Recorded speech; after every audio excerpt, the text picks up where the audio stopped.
Bismillahirrahmanirrahim. Ini saya singkat saja, ini pakai metodenya Kiai, jadi tidak usah pakai metodologi dokter nanti ruwet kata Pak itu, kata Gus Nazif. Begini, faham fundamentalisme atau ekstremisme atau apa sajalah, itu korban pertama adalah Rasulullah SAW. Bukan kita, tapi Rasulullah. Karena mindset pikiran orang-orang yang memaksakan garis lurus itu pokoknya seperti ini. Misalnya begini, nubuah, cara berpikir Nabi itu beda dengan cara berpikir orang banyak. Jadi kalau Rasulullah itu punya teman, misalnya Abu Bakar, Umar, Utsman, Ali, teman-teman yang biasa heroik, biasa pahlawan. Ciri khas heroik itu adalah dia suka memberi. Itu kalau Nabi dapat ghanimah itu tidak dikasih. Karena cara berpikir Nabi, orang yang biasa baik, biasa memberi, biasa pahlawan, biasa patriotis. Kalau biasa dikasih, ini jadi pasien. Masa biasa jadi pahlawan, sekarang jadi apa? Pas. Ini pikiran Nabi. Tapi pikiran orang-orang Khawarij beda. I'dil ya Muhammad. Muhammad, kamu itu harus adil. Bagaimana mungkin kita-kita ini yang lama ikut perang? Kemudian yang mendapat bagian banyak ini orang yang baru bergabung sama Islam. Nabi masih rileks, masih jawabnya ada emosi, masih rileks. Wa may ya'dilu idza lam adil. Kalau saya ada adil, lalu siapa yang paling adil? Umar tidak serantan Joro Jawa, emosi sekali. Khalid bin Walid, "Da'ni ya Rasulullah adrikum." Saya kasih izin atau biarkan saya membunuh orang itu. Tapi apa kata Rasulullah? Jangan. Nanti saya dikira membunuh sahabat saya. Rata-rata syarikul hadis mengatakan itu namanya Dzulqaisah. Artinya begini, ketika Anda berpikir bahwa adil adalah pembagian secara rata, Anda akan menabrak pikiran kedua. Dan itu korbannya adalah Rasulullah Muhammad SAW. Ternyata tulisannya cerita seperti ini. Ini biar sampai tahu sejarah fundamentalisme atau ekstremisme. Orang-orang kayak, saya sebut contoh ya, karena saya punya tradisi ahli hadis. Ketika beberapa orang dikasih Rasulullah, ada yang dikasih kambing sampai 100, sampai unta 100, sampai ada yang dikasih Ma'binal Jabalain. Itu pernah dihitung sekitar 4.000. Sementara sahabat-sahabat muhajirin gak dikasih apa-apa, orang Ansor juga gak dikasih. Setelah mereka dikasih, ya pulang. Sudah dapat ya pulang. Ketika Nabi digugat, itu peristiwa Hunain juga beberapa kali dialami Nabi. Apa kata Rasulullah? Ama tartona ayarji an-nasu bisyati wal ba'ir wa tarji'una antum bi Rasulillah sallallahu alaihi wasallam ila rifati. Dorong Jawa ngeten, lihat. Mereka ketemu saya ini Nabi, saya ini Rasulullah, tapi mereka minta saya itu kambing. Setelah saya kasih kambing, ya mereka pulang. Bayangkan kalian orang Ansor, kamu pulang itu membawa saya. Enak mana? Untung mana? Bawa kambing sama bawa Rasulullah. Baru orang Ansor nangis. Rodina ya Rasulullah, Rodina. Akhirnya Rasulullah ikut pulang. Orang Ansor ke Medina. Orang-orang Bedui Mekah yang baru Islam, sekarang ngurusi Rasulullah sementara untuk wedus pulang. Samaan milih jadi orang Bedui apa orang Ansor? Ansor. Sekarang ya seperti itu. Kamu biasa heroik, biasa ngasih kiai kamu, ngasih hadiah kamu, biasa ngasih ibu kamu uang. Ternyata ibu kamu setelah kamu kasih uang, dikasihkan adik kamu atau kakak kamu yang nggak pernah kerja, terus kamu marah-marah, ini tidak adil. Saya yang memberi nggak dikasih, ini yang nggak kerja dikasih terus. Loh, kamu biasa jadi pahlawan kok turun kelas menjadi apa? Pasien. Kamu milih jadi pahlawan apa pasien? Pahlawan. Jadi sebetulnya faham-faham ekstremis ini dari kegoblokan. Dari kegoblokan berpikir nubuah sehingga tidak punya rasa ibadah. Lah ini yang menjadi orang-orang ekstrem. Jadi korban pertama ekstremitas itu bukan sahabat tapi Rasulullah SAW, yaitu Nabi dibilangin oleh mereka, "I'dil ya Muhammad, kamu kalau bagi harus adil." Pikiran mereka kalau adil sama rata sama.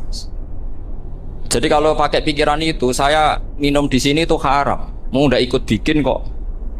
minum. Nak tamu, teko-teko mangan, sing masak kangelan urung mangan. Itu jadi edan bareng gitu. Itu sama seperti kasusnya Bahram Al-Majusi itu. Dia itu seorang raja kaya, punya anak cantik. Dipikir-pikir, anakku ayu dirabek nang liya rugi, sing gedhekno aku sing rumataku dirabi wong liya. Maka dia berpikir mau dinikahi sendiri.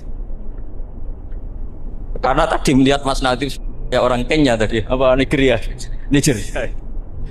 Malah gak layak itu maksudnya untuk orang. Ini Mas Nadif ini termasuk harus mendukung gerakan tidak ekstrim.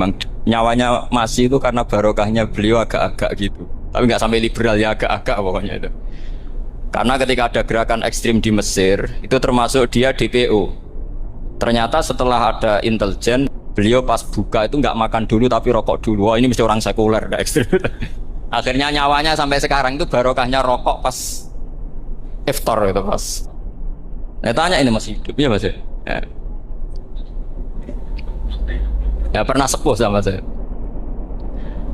Jadi pikiran-pikirannya Bahram itu seperti itu. Walhasil akhirnya Bahram itu menikahi anaknya sendiri.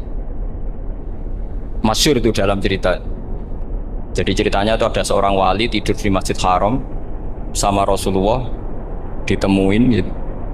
Terus kata Rasulullah, salam saya untuk Bahram Al-Majusi. Ternyata dicari-cari nggak ada Bahram lain kecuali Bahram yang berdua, bahkan anaknya sendiri mau dinikahi. Ya cara berpikir karena seperti itu. Kalau kita berbuat banyak harus dapat. Itu bahaya. Bahaya sekali karena kalau dalam teori beragama itu al-yadul ulya khairum minal yadis sufla. Kalau biasa ngasih ya ngasih saja, itu heroik.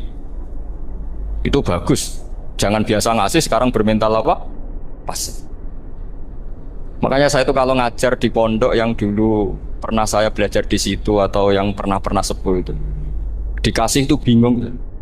Karena saya ya masih waras itu. Jadi kalau dikasih itu bingung. Tapi banyak juga guru-guru yang dulu ngaji lama setelah ngajar di pondok alma maternya nuntut. Itu saya tidak tahu itu. Itu sudah ada agak-agak kayak itu tadi. Walhasil si Bahram tadi itu, ini cerita harus saya teruskan karena nggak boleh diputus. Dapat salam dari Rasulullah, ternyata dibalik nakalnya dia itu pas mau bulan pertama, malam pertama itu ada seorang janda sepuh ke situ, ganggu dia tentu ya. Ketika dikejar pulang lagi sampai 3 kali. Dia tanya, kenapa bu kamu begitu? Katanya saya ini anak-anak saya kelaparan. Kalau saya pulang anak-anak saya nangis minta makan. Saya ingin minta Anda. Tapi setelah saya ingat Anda ini majusi, saya mukmin, saya mukminah, saya pulang. Ya sudah bu, kamu di rumah saja. Nanti saya kirimi makan. Dikirimi sendiri, padahal dia seorang raja, orang kaya. Barokahnya itu dia dikasih tobat sama Allah. Dan paginya ketemu tamu yang mengirimkan salam dari Rasulullah SAW. Akhirnya Bahram ini menjadi muslim. Tapi intinya berpikir seperti tadi itu salah. Bahwa kalau saya jasa banyak harus mendapat apa? Ini cara berpikir orang-orang Khawarij. Begitu juga era Sayyidina Umar, era Sayyidina Utsman, Ali, itu juga ngalami orang-orang yang ekstrim. Misalnya begini, saya contohkan korban-korban ekstrim yang real. Sayyidina Ali itu masyhur, dia punya musuh besar namanya Muawiyah. Karena permusuhan ini tidak bisa dihindari. Jadi kalau dalam fikih Islam ini anak-anak saya ajari fikih. Kalau orang mukmin membunuh orang mukmin itu hukumnya dosa besar apa kecil? Besar. Itu di bab kisos. Tapi orang fikih itu unik. Di fikih itu ada kitabus siyal namanya. Di takrib ada kitabus siyal. Dan di situ ada penjelasan mangkutila duna mali fahuwa syahid. Orang yang dibunuh karena membela hartanya atau keluarganya, itu dia mati syahid. Kalau dia posisi membunuh, maka malingnya atau penjahatnya muhaddarun damu, nggak punya hak nuntut kisos karena dia anggap nggak ada artinya darah. Nah sekarang begini, suatu saat ada garong ke rumah Anda, ingin membunuh Anda karena ingin mengambil harta Anda. Anda ingin ingat status mukminnya atau status garongnya. Terus kamu mau dibunuh diam aja, saya tidak mau membunuh orang apa. mukmin atau membunuh orang muslim. Nah, kesulitan yang dialami Sayyidina Ali seperti itu. Orang-orang Khawarij cara berpikir ndak, Ali ku geblek. Wong mukmin kok pengen mateni wong mukmin. Muawiyah yo geblek pisan, wong mukmin kok pengen mateni orang mukmin. Padahal suasana sudah kacau. Ketika seorang penjahat mau membunuh yang punya rumah dan yang punya rumah ingin membunuh penjahat, itu namanya mukmin bentrok sama orang mukmin. Apa orang benar sahibul hak ingin mempertahankan haknya? Tidak sampai saya tanya. Itu sahibul hak, yaitu yang punya rumah ingin mempertahankan haknya. Meskipun dalam duel ini kadang terjadi pembunuhan. Nah di sini ini ya, ulama ahli sunnah menyebut masalah istihadiyah. Kelompoknya Sayyidina Ali mempertahankan nyawanya meskipun dengan cara membunuh pasukan Muawiyah.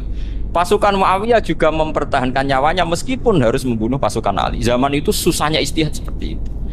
Tapi orang Khawarij cara berpikir enggak, ini biang keladi masalah itu Ali sama Muawiyah. Akhirnya mereka malah rapat, ya sudah dua-duanya bunuh saja. Ya masyhur tuh, akhirnya Sayyidina Ali dibunuh oleh orang Khawarij.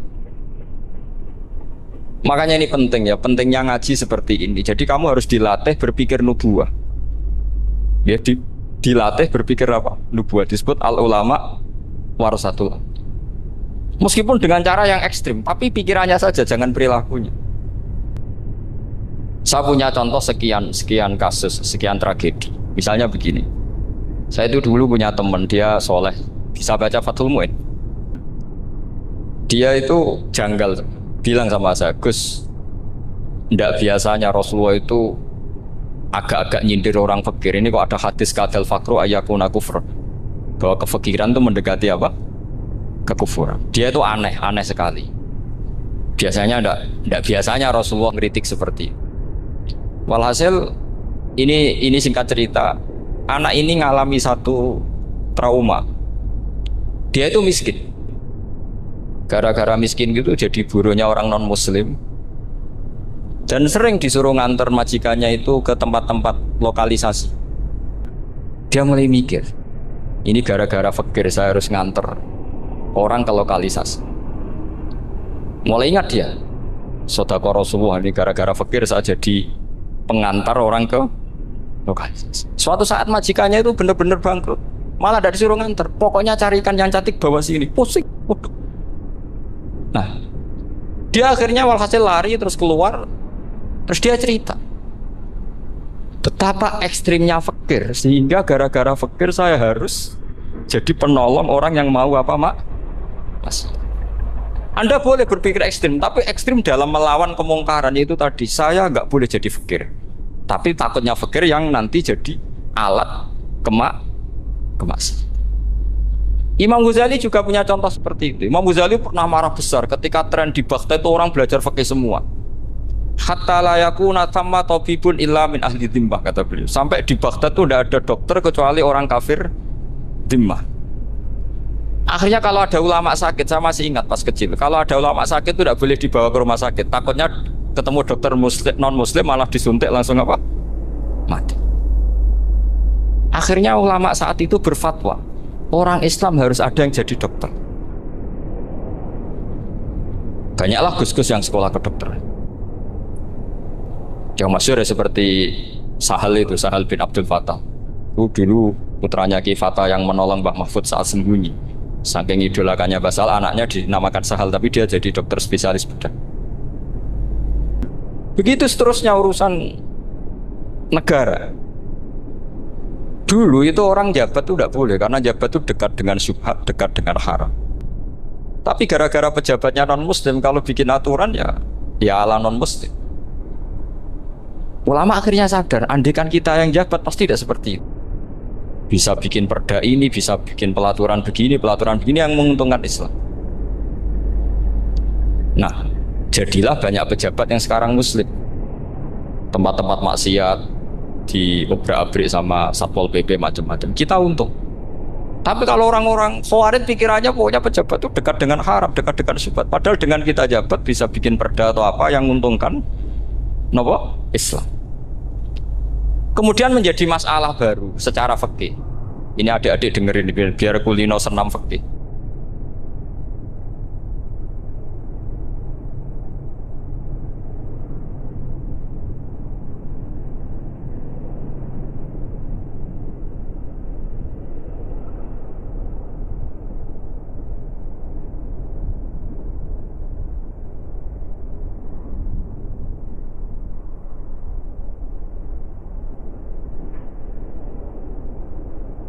ngepleh. Misalnya Mas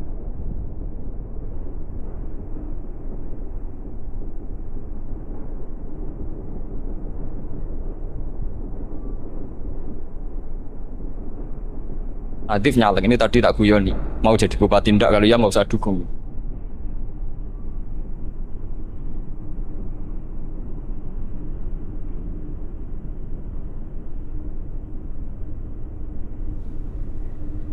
Jadi misalnya gini ya, Zaid sama Bakar, misalnya Bakar tuh orang soleh, mau jadi calon lurah. Dia tahu kalau dia lurahnya kampung lebih baik. Kalau yang jadi ini Zaid, itu kampung itu rusak karena dia suka dugem, suka macam-macam. Kemudian Zaid ini pasti jadi karena beli suara. Misalnya per kepala itu dibeli 50.000. Bakar ini kalau nggak beli suara kalah. Padahal dengan kalahnya Bakar artinya kemenangan kemungkaran. Itu zaman era Fathul Mu'in, muridnya Ibnu Hajar Al-Hitami. Ibnu Hajar muridnya Abu Zakaria Al-Ansori itu fatwa. Yang soleh ini wajib beli suara, bukan boleh, wajib beli suara. Nah, tapi ini namanya tidak nyuwak, perlu dicatat, ini namanya tidak nyuwak. Jadi tidak bisa kamu kaitkan misalnya ar-rosi wal murtasi finnar. Yang nyuwak maupun yang menerima suap adalah sama-sama di neraka. Tidak bisa seperti itu, karena logikanya dibalik. Sekarang Bakar ini beli suara itu untuk membeli kebenaran, untuk mengawal kebenaran. Zaid beli suara untuk menopang kebatilan. Berarti namanya Bakar ini penyuap atau pembeli kebenaran? Pembeli kebenaran. Harus dibedakan. Nah, ini pentingnya ulama. Memang nyatanya seperti itu. Yang dikatakan nyuap, riswah itu adalah membayar uang li'ibtolil haqqi, untuk membatalkan kebenaran atau membenarkan kebatilan, itu namanya nyuap. Tapi kalau mengeluarkan uang untuk menghakkan barang hak dan membatalkan barang batil, itu namanya uang perju. Nah, ini pentingnya mikir. Jadi ulama itu mulai dulu sudah kelihatan. Nah, sekarang sudah banyak orang-orang khusyuk yang biasa di masjid khusyuk. Kalau ditanya zaman akhir rusak kabeh, wong soleh-soleh wis nyuap. Kalau orang soleh ini tidak nyuap ya tidak jadi. Kalau nggak jadi mereka nggak ada yang jadi DPR, nggak ada partai Islam, habis malah Indonesia. Saya itu punya kenalan banyak pakar-pakar di Jakarta, itu cerita saya, Pak Baha. Indonesia itu solusinya gampang. Kita ini punya Bali, punya Batam. Itu kalau Bali dimakaukan, Batam dikayakan Hollywood. Amerika kaya itu bukan karena hebat. Pornografi dijual, tinju di Nevada itu dijual, di Las Vegas dijual, apa saja dijual. Kok tidak kaya itu gimana? Sementara Indonesia mau aur-auran gitu sukan partai Islam. Sebenarnya Indonesia gampang, kalau ingin kaya Bali itu dikayakan Hollywood atau dikalahkan Makau jadi kota judi. Batam dijadikan kayak Las Vegas. Itu transaksinya pasti triliunan. Orang gamane wong muda dijual, judi dijual, orang tinju dijual. Tapi gara-gara ada partai Islam, nyari rumus solusi ekonomi itu yang tidak seperti itu. Akhirnya kangelan. Ya akhirnya rapati juga. Tapi barokah tetap barokah partai apa? Yang menangnya caleg-calegnya rata-rata ya beli. Kalau tidak beli habis. Saya bukan menghalalkan nyuap, enggak. Kalau nyuap tetap haram ila yaumil qiyamah. Tapi kalau suratul masalah seperti ini kamu mengatakan suap, itu beda. Ini suratul masalah yang tidak ada kaitannya dengan suap. Asal lawannya batil ya. Kecuali lawannya sama-sama hak. Dua calon di kampung itu soleh sama soleh. Ini yang soleh bayar nggak boleh, karena siapapun yang jadi soleh itu nggak boleh. Makanya kalau cari musuh yang dolim biar halal ya. Iya, saya pernah ditanya seorang dosen, Gus, saya ini kalau baca sejarah perang Badar atau perang Uhud, yang saya tidak nerima itu satu. Kenapa setiap ghanimah harta orang kafir dan istrinya orang kafir kok disita orang Islam, dan yang perempuan jadi amat kemudian juga digauli orang Islam, yang hartanya orang kafir juga jadi asetnya orang Islam, kok kayak garong. Dia tanya seperti itu sama saya. Terus saya jawab, Kalau sampean ada garong dan kemudian bawa senpi senjata api, kemudian garong Anda, penjahat Anda lumpuhkan, ya senpi itu harus Anda kembalikan. Monggo penjahat ini kagungan jenengan beto wangsul. Karena ada milik Anda, harus dikembalikan. Wah, tidak bisa Pak, kalau saya kembalikan pasti dipakai jahat lagi, dipakai kriminal lagi. Ya sama, kalau asetnya orang kafir dikembalikan ke orang kafir akan menjadi aset kekafiran lagi untuk menghancurkan kita. Nah, perempuan juga sama. Perempuan itu alat produksi. Jika perempuan tadi dikembalikan ke orang kafir, maka kamu menolong populasi orang kafir. Ya seperti itu. Paham? Makanya disita dalam perang loh ya, tapi dalam perang yang legal. Nah itulah kenapa amat halal. Makanya di Quran itu illa ala azwajihim aw ma malakat aiman. Paling enggak itu masih ada ulama atau pemikir atau ustadz siapa saja yang bisa memahami logika apa? Islam. Nanti kalau ulama ini sudah meninggal, orang akan mencibir Islam dengan cara mengatakan Islam itu jahat, yaitu menyita hartanya orang kafir dan istrinya orang kafir setiap kali terjadi perang. Karena pemikiran ini pasti sama-sama kutubnya sama-sama ekstrim. Nah ini penting saya katakan. Makanya masyhur itu perdebatan Sayyidina Ali dan Muawiyah. Ini saya kutip sedikit. Ini ya sama-sama berpikir ekstrim, tapi ekstrim yang baik. Walhasil dalam satu kerja bakti di Masjid Kuba, itu ada sahabat namanya Ammar. Ini di depan umum, ini penting. Kalau dalam ilmu hadis di depan umum ini penting karena nanti menjadi mutawatir. Beda dengan hadis yang Nabi ngendikan sama 1-2 sahabat, namanya hadis ahadi. Di depan umum Nabi guyon gini sama Ammar, ya Ammar waihak taqtuluka alfiatul baghiyah. Ammar, kamu ini nasib kamu itu agak sial. Karena nanti yang membunuh kamu itu kelompok yang tidak benar. Alfiatul baghiyah itu kelompok yang tidak benar. Itu disaksikan sekian sahabat. Walhasil suatu saat Ammar ini ikut perang dan ikut pasukannya Ali dan terbunuh oleh pasukannya Muawiyah. Seneng Ali. Walhasil Ammar ditemuin sama Ali. Ya Muawiyah, al-ana dhuhara bi anna fi'ati haqqun wa fi'ataka baghiyah. Sekarang kelihatan siapa yang benar. Saya yang benar, kamu yang salah. Kenapa? Karena Ammar kelompokku dan terbunuh oleh kelompok kamu. Padahal kata Rasulullah yang membunuh Ammar adalah kelompok yang salah. Tapi Muawiyah pintar sekali, dia jawabnya gini, laula kama kutila Ammar. Ammar terbunuh karena bela-belain kamu. Kalau kamu tidak nyuruh dia perang juga gak terbunuh.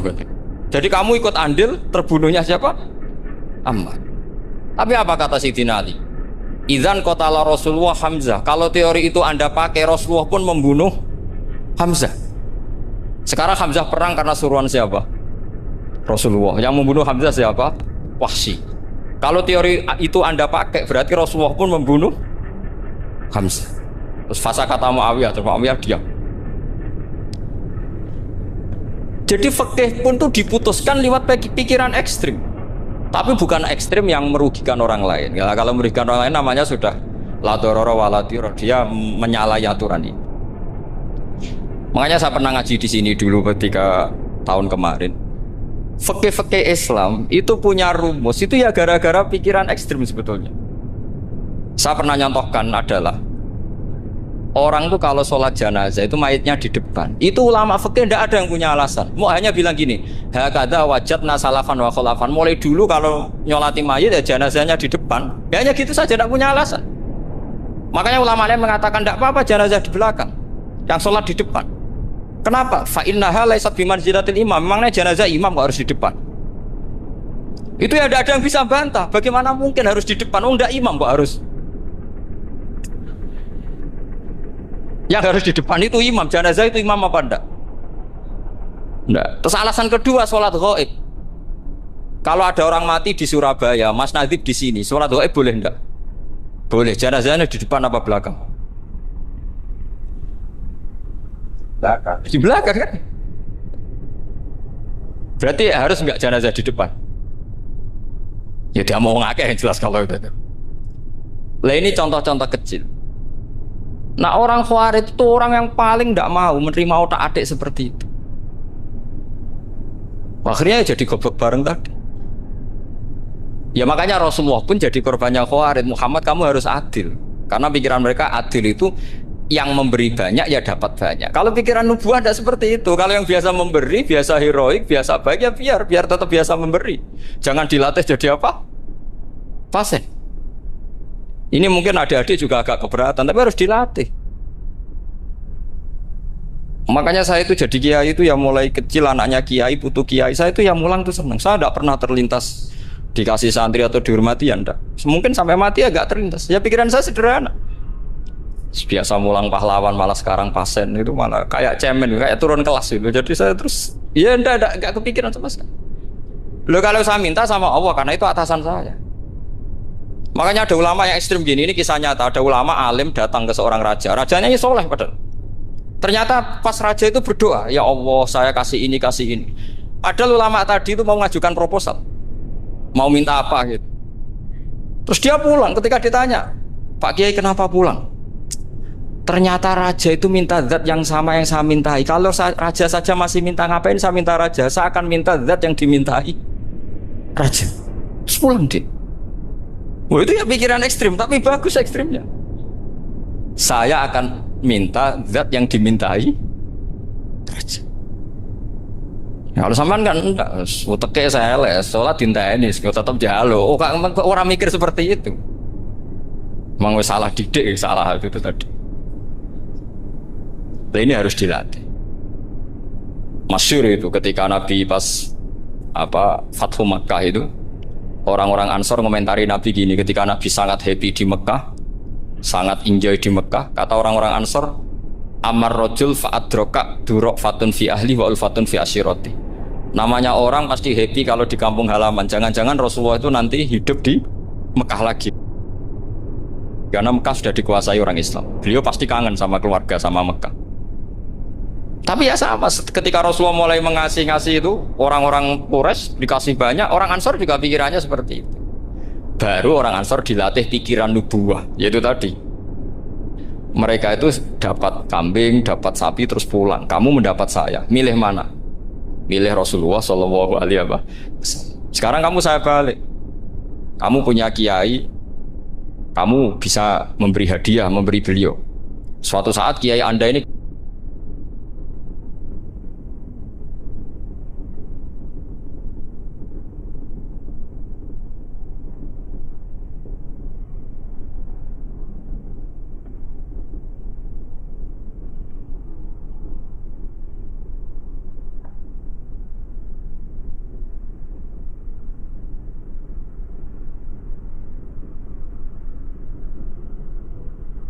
sering ngasih orang-orang yang nggak pernah berjasa.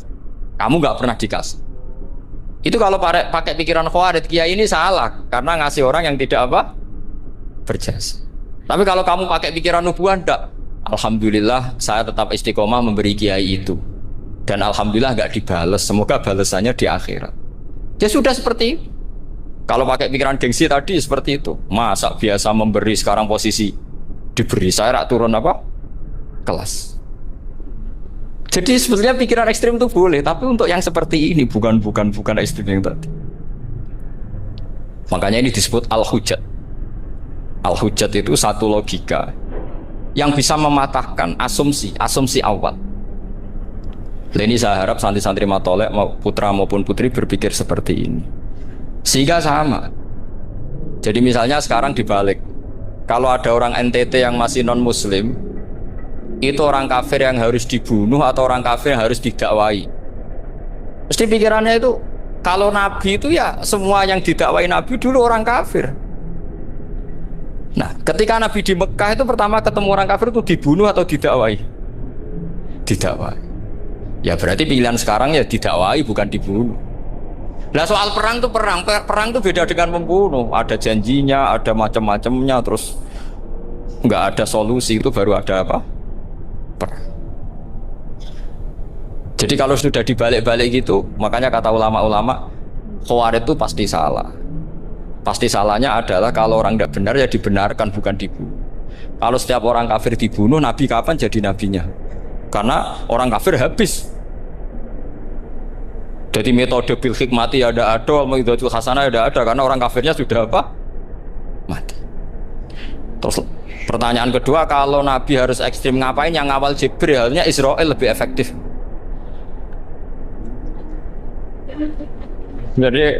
Jadi kalau sama-sama ingin ekstrim, Nabi itu nggak usah dikawal Jibril, kan enggak efektif kan? Harusnya yang ngawal itu siapa? Israel. Kan nggak repot gitu. Nah, jadi saya mohon ini saya cerita. Jadi korban pikiran ekstrim itu bukan siapa-siapa. Pertama itu Rasulullah. Akhirnya Rasulullah menjelaskan, ya beginilah cara berpikir nubuwah. Jadi saya kira demikian. Nanti mungkin kalau ada tanya-tanya, ada pertanyaan. Yang jelas kalau seputar ekstremitas itu bisa latihan. Ya sebenarnya bisa latihan di fikih. Karena fikih ini cerminan dari pikiran ulama. Ya, cerminan dari pikiran apa ulama yang tidak tekstual. Ya, seperti gini ya. Tasaddaqa Rasulullah so'an min tamrin au so'an min akidin. Ketika zakat fitrah itu Rasulullah mengeluarkan satu sok tamar. Tamar itu kurma. Kalau menurut tekstual berarti zakat fitrah harus pakai kurma. Tapi semua ulama sedunia mengatakan putih ahlil balad. Hanya dalam konteks Indonesia ya pakai apa? Beras. Berarti kata tamar diganti kut. Diganti apa? Kut. Jadi orang itu jangan diajak goblok bareng. Masa Nabi ngendikan tamar harus apa? Tamar. Makanya saya pernah debat, Pak Nabi itu cingkrang, kenapa orang-orang itu rata-rata tidak cingkrang? Saya bilang, Nabi itu hidupnya di Mekah, kenapa Anda hidup di Indonesia? Iya, Nabi itu hidupnya di Mekah. Terus saya tanya lagi, Nabi itu hafal Quran, kamu udah hafal? Saya hafal Quran, kalau cingkrang gampang, karek ngetok, kata saya. Iya, kalau anut sunnah Rasul, Nabi hafal Quran, enggak? Hafal kan? Berarti kalau ikut sunnah Rasul, hafal Quran. Jangan cingkrak tok ya hafal apa? Ya sama poligami juga gitu yang tadi diceritakan Mas Natif itu. Nabi itu poligami setelah Khadijah meninggal. Apa mereka mau nunggu istri pertama meninggal? Kalau ingin persis loh. Kalau ingin persis nunggu istri pertama meninggal. Ah iya. Enggak mau juga kan? Ya biasa saja lah. Pokoknya yang dihalalkan syariat ya kita bilang halal, yang diharamkan kita bilang apa? Nggak usah sok suci si sunnah Rasul. Saya punya banyak cerita. Abu Bakar itu dulu sering menghindari sunnah Rasul. Dulu Rasulullah itu kalau ada orang minta ya dikasih. Ketika Abu Bakar bikin Baitul Mal. Ketika ditanya ini zaman Rasulullah tidak ada, kata Abu Bakar, huwa Rasulullah. Beliau itu Rasulullah. Mau nggak di-manage ya negara tertib. Umar bikin pasukan itu diangkat negara. Kalau dulu zaman Nabi yang ikut perang bahaya, yang enggak perang namanya munafik. Era Umar enggak, militer itu ditunjuk. Ya digaji pakai Diwanul Murtaziqah. Ketika ditanya kenapa enggak kayak Rasulullah, huwa Rasulullah, mbok enggak tertib pun tetap negara stabil. Karena ada karismanya. Jadi kadang-kadang dalam banyak hal itu kita malah tidak boleh persis Rasulullah karena kadang banyak khususiyah. Yaitu contoh yang paling masyhur di fikih ya kayak Nabi itu nikah 9 itu khususiyah. Dalam strategi juga sama. Dalam strategi memanage negara juga sama. Banyak sahabat yang punya ide yang zaman Nabi itu tidak ada. Ketika ditanya kenapa tidak persis Nabi, katanya huwa Rasulullah. Ya Rasulullah itu meskipun seperti itu, meskipun tidak tertib secara rasional, tetap dikawal wahyu. Makanya negara baik-baik saja. Kalau saya ini hanya Abu Bakar, kalau enggak ya repot. Umar ya sama, bikin Diwanul Murtaziqah. Utsman juga sama, di-manage negara. Sayyidina Ali juga di-manage. Kalau Nabi enggak. Tapi enggak apa-apa, karena ada karisma. Sama tak cerita nih, masalah zakat yang masyhur. Orang paling bakhil sekalipun, paling kikir sekalipun, itu zaman Rasulullah bayar zakat. Karena pikirannya setelah zakat dikasihkan, Rasulullah mendoakan. Khudh min amwalihim shadaqatan tutahhiruhum wa tuzakkihim biha wa sholli alaihim inna sholataka sakanul lahum. Era Abu Bakar enggak. Sorry ya Abu Bakar, dulu kita zakat sama Rasulullah karena didoakan beliau. Kamu hanya Abu Bakar, saya tidak mau zakat. Ya sama lah seperti orang dipimpin ulama-ulama karismatik. Orang dipimpin Badola itu tidak usah metai, santri sudah nurut. Dipimpin Usman Nazif gak bikin pelaturan, habis pondok. Kalau tidak ngancam, nggak gini, ditakzir, nggak gini, habis. Zaman Badola dehem tok santri wedi. Mas Nadif dehem, oh, nggak. Nah, Makanya Rasulullah itu tidak banyak bikin pelaturan. Rasulullah itu kalau mau perang itu hanya bilang sahabat, saya besok ditantang Abu Sufyan di sini. Saya mau perang. Oh itu sahabat ikut semua. Orang melihat wajahnya, melihat karismanya sudah tertarik ingin menyelamatkan beliau. Kita tidak akan ridho Rasulullah keluar sendiri. Kalau Abu Bakar ya enggak. Pertama Abu Bakar pidato sudah sopan. Saya memimpin kamu. Ini qad wullitu walastu bi khairikum. Saya ini memimpin kamu, tapi bukan berarti saya yang terbaik. Jika saya benar maka dukunglah. Kalau salah ingatkan. Itu pertama orang-orang bilang apa? Fawwah la uqiman naka bisayf. Nanti kalau Anda salah tak ingatkan pakai pedang. Ya karena hanya Abu Bakar bukan Rasul. Sehingga diaturlah, ini ada militer, ada pengawal, ada Baitul Mal. Era Umar lebih modern lagi, ada Diwanul Murtazikoh, ada macam-macam. Ya Rasulullah nggak ada. Nah sekarang orang sidik-sidik muni sunnah Rasul, padahal ada sunnah Rasul yang khasnya Rasulullah sebagai nubuwah. Ya khasnya Rasulullah sebagai apa? Nubuwah. Coba Nabi itu istrinya 9, semuanya cerita tentang tahajudnya Nabi, witirnya Nabi. Apa kira-kira Mas Nadif kalau punya istri 4 ceritanya tentang tahajudnya Mas Nadif? Kan enggak. Nah, jadi saya mohon, sebetulnya pikiran-pikiran ekstrim itu karena tidak mau belajar. Nggak mau belajar. Kalau mau belajar itu, kata Imam Ghazali itu dalam kitab Imla, Al-Imla fi Iskalatil Ikhya itu, fal ma'ani awsa'u minal ibarat. Yang namanya ma'ani itu awsa'u apa? Minal ibarat. Jadi yang fal ma'ani awsa'u minal ibarat. Jadi yang namanya makna itu lebih luas minal apa? Ibarat. Nah, ini contoh yang paling nyata ya Sayyidina Ali. Ketika Sayyidina Ali perang sama Muawiyah, itu Sayyidina Ali bilang, sebaiknya Muawiyah kirim delegasi, mediator. Saya juga kirim mediator. Terus orang-orang Khawarij karena tadi tekstual. Mahadha ya Ali. Ini apa ya Ali? Lam yujad fi kitabillah. Aturan mediator itu tidak ada di Quran. Bahwa kalau kita perang harus ada mediator itu tidak ada. Terus Sayyidina Ali baca ayat wa in khiftum shiqaqa bainihima fab'atsu hakaman min ahli wa hakaman min ahliya. Jika lelaki dan perempuan, suami istri terjadi shiqaq, terjadi konflik, maka suami kirim satu mediator, yang pihak perempuan juga kirim mediator. Terus Sayyidina Ali ngendikan wa amru Muhammad a'dhamu min amri rajulin wa imra'atin. Urusan umat Muhammad lebih serius ketimbang urusan hanya sekedar suami dan istri. Maka kita butuh hakam, butuh mediator. Baru 4.000 orang Khawarij tobat ngikuti pikirannya Sayyidina Ali yang tidak tekstual. Sama seperti zaman Rasulullah. Ketika Rasulullah mau perang Badar, saya ini mau perang Badar kata Rasulullah. Musuh saya itu 1.000 lebih. Kalian hanya 313. Apa kita teruskan?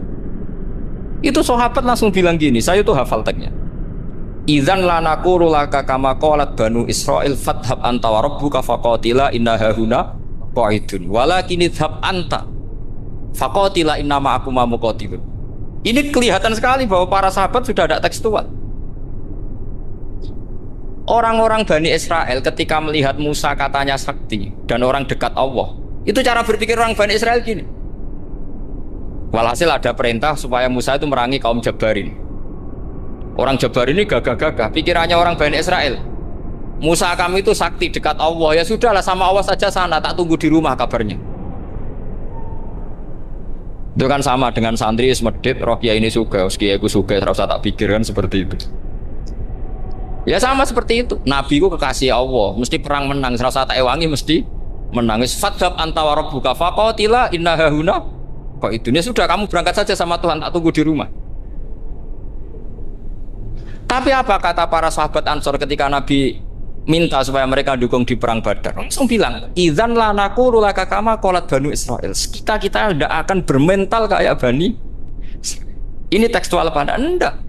Mereka punya mafhum, punya pikiran. Cara Mas Nadif punya kreatif. Bahwa ini mental yang bejat, kita tidak akan meniru seperti itu. Itu sahabat. Jadi dulu sahabat itu makna di Quran juga ada tekstual. Jadi bisa memahami. Nah sekarang orang memaksa semuanya harus tekstual. Ya meskipun tadi jangan terlalu liar terus menjadi liberal. Tapi saya tidak tahu kalau contohnya Mas Nadiem tadi pakai kondom silikon, tidak tahu itu pikirannya Jil apa Mas Nadiem, tidak tahu saya itu. Itu tidak tahu. Kok sampai sembeling itu saya tidak tahu. Kok lagi juga kalau tidak bisa nyontohkan yang di luar itu, saya itu ya tidak tahu. Mulai dulu ilmunya yang seperti itu terus. Ya tidak tahu lagi. Jadi mulai dulu zaman Nabi pun itu sudah ada pikiran-pikiran seperti itu. Jadi tekstual atau harfiah itu ya enggak. Nyatanya sahabat langsung bilang idzan lanaku laka kama qalat banu apa? Esra. Jadi ini saya kira demikian, nanti kalau apa ada yang tanya monggo.